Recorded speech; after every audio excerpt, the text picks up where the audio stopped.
So what is up, guys? Nick here, helping you to master your technology, and welcome to my Samsung Galaxy Note 8 11 months later video and why I'm upgrading to the Galaxy Note 9. Now let's begin by talking about my experience with the build quality of this phone.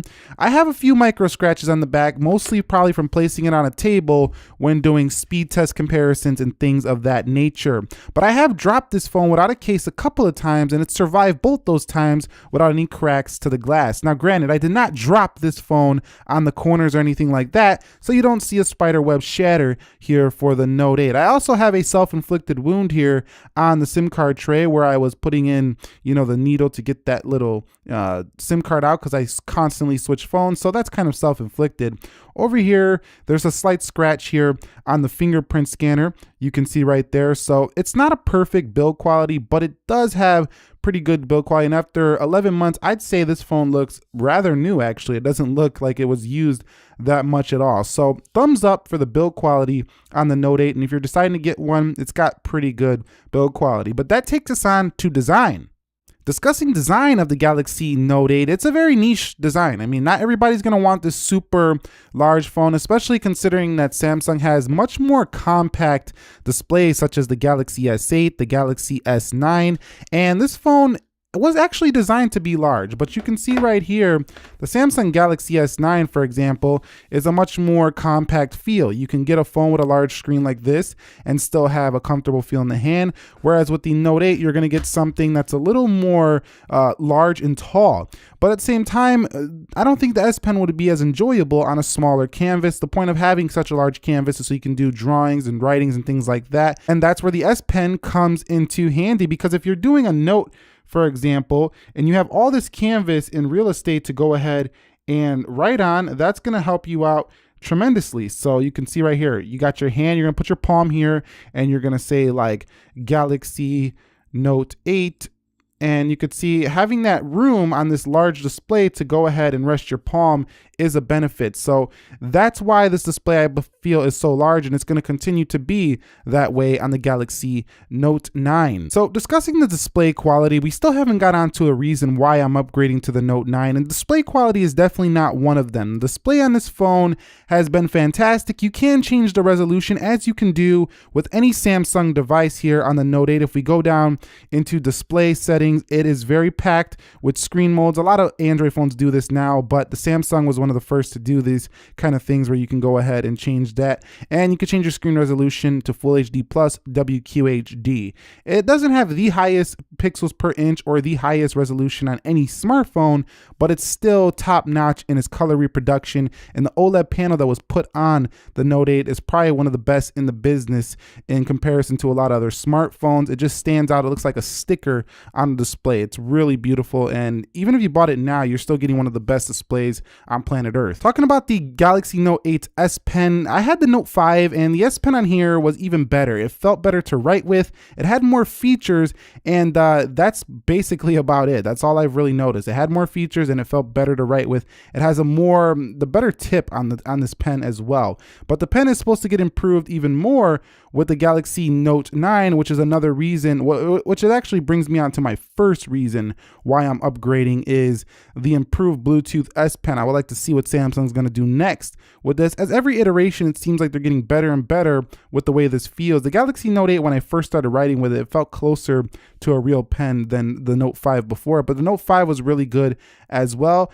But this is the first reason why I'm upgrading, because there's going to be a new and improved S Pen for the Galaxy Note 9. Now, moving on to software with the Note 9, this has been a mixed bag because there's been some updates that I haven't gotten, but I definitely got the major one, which was Android 8.0 Oreo. But what I mean I haven't gotten them is it's kind of, drug on, and I have the unlocked model. And if you have an unlocked Galaxy Note 8, you're going to know that the software doesn't get updated quite as quick. They usually push it out to the carrier first, then the unlocked models come. So it took me a while to get Oreo. I did eventually review Oreo on the channel. Many people have watched that review, but Oreo really brought some good enhancements to the Note 8 and made it a faster phone. It feels more fluid than it did on Android Nougat. Battery didn't really change too much, so Oreo was a nice update for the Galaxy Note 8. So we got one major one, and it's been 1 year. So pretty good so far with the updates. Just they haven't come very fast, which I don't like. So that's one negative I've had with the Note 8.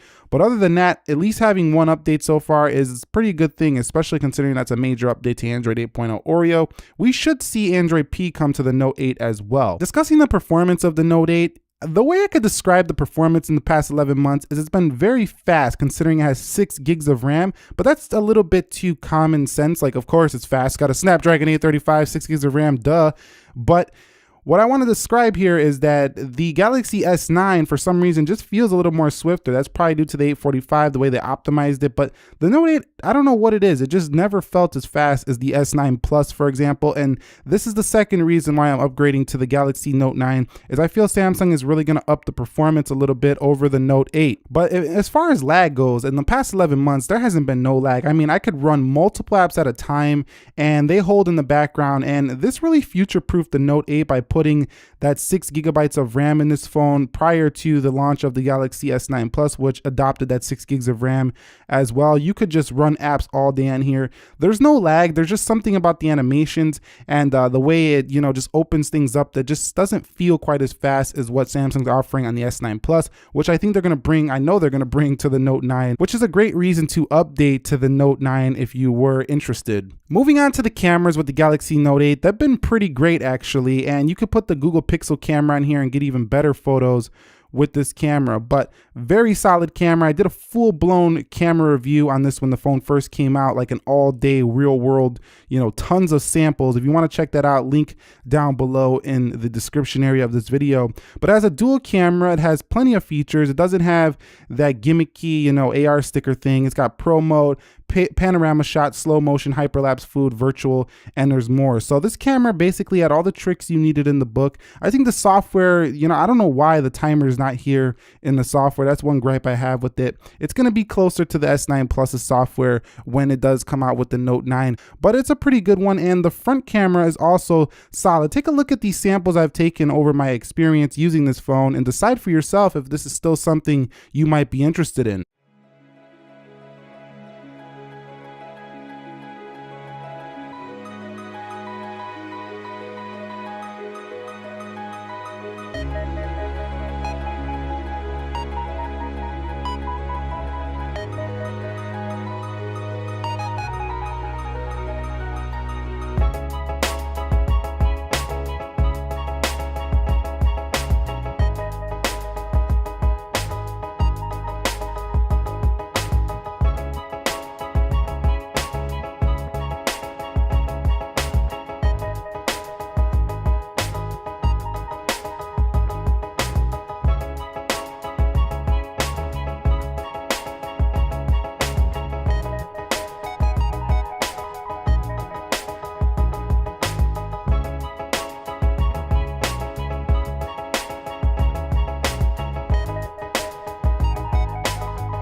Moving on to the battery life with the Galaxy Note 8, this brings me on to the next reason why I'm upgrading to the Note 9. The battery is supposed to go to the similar, Huawei style battery, a 4,000 milliamp hour battery coming to the Note 9.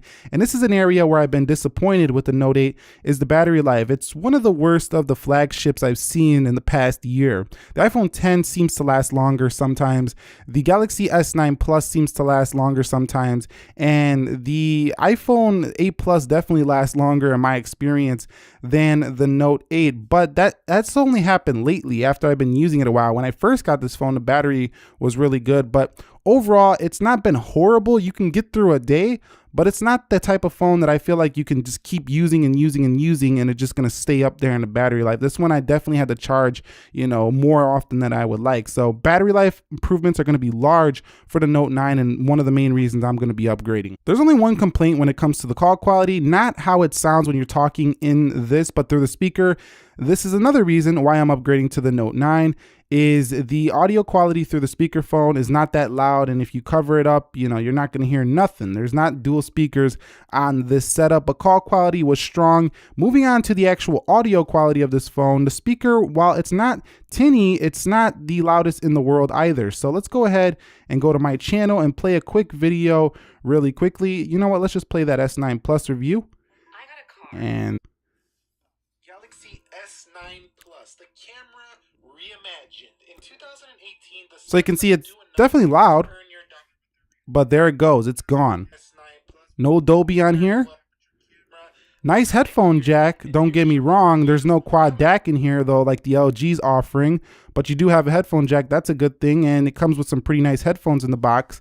But no, the Galaxy Note 9 is definitely going to improve when it comes to these speakers. So there's some great upgrades that are coming to this Galaxy Note 8. That's it. That's my 11 months with the Galaxy Note 8. The reasons I'm upgrading are mostly the battery, the audio quality with the speakers, and also the cameras are going to get better. That's not a huge reason because this was pretty good cameras already. And the S Pen is going to be a nice improvement as well. But I got to say, over my past 11 months using it, you know, there was some gripes I had with this phone, and I'm going to mention this before somebody calls me out. That fingerprint hasn't really bothered me at all. I got used to it. The only thing that's bothered me is when I switch between different phones, you know, you got to remember where it's at. So I just want to make sure I point that out as well before somebody calls me out on that one. Overall, the Note 8 has been darn near a perfect phone with a few little enhancements it needs, and I think that the refinement of the Note 9 is going to make that virtually, like, there's nothing really that you need to do to really improve the Note 9 besides change the design to bring it to,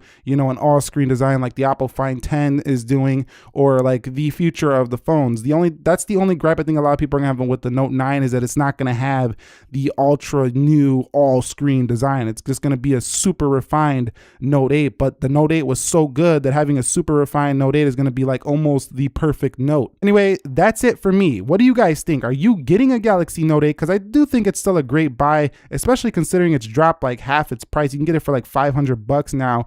Or you have one and you're thinking about upgrading. Did you have one and change phones? It was too much for you, too big? Let us know down below in the comment section of this video. If you found this video helpful, entertaining, enjoying, informing, do me a favor, click that like button for me. And if you're new here, consider subscribing for more. Nick here, helping you to master your technology. Thank you very much for watching. Be sure to be well, and peace.